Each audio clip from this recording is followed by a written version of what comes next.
Kamusta mga ka-ride? For today's video nga ay nandito tayo sa Bugis Street Food. Ito nga pala ito matatagpuan sa Banawe, Quezon City.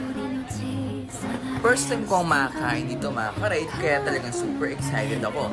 At talagang sabi nga ng manager ko ay talagang masarap ang pagkain nila dito. Salamat nga pala sa director namin dahil siya ang nagpa-dinner nito. At dumating na nga yung mga in-order namin pagkain mga ka-ride. Talagang amoy pangalang nito, talagang natatakam na ako at nagugutom lalo.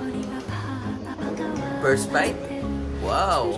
Sobrang lasa nga nung kanilang parang chopa na rice dito at itong parang pansit na mataba. Hindi ko lang alam yung tawag pero I assure you na talagang magugustuhan ito mga ka-ride.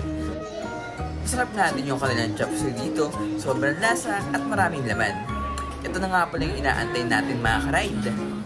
Ito yung laksa nila, ang specialty nila dito.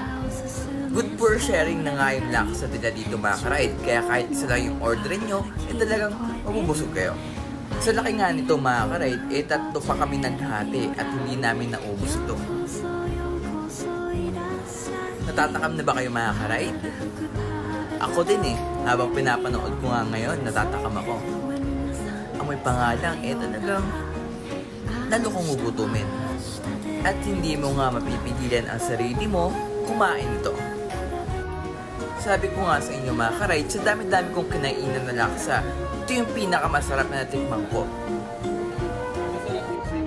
Kaya nga kung na-crave kayo sa laksa at gusto nyong makakain na masarap na pagkain from Singapore, dayuin nyo na ito mga ka-ride.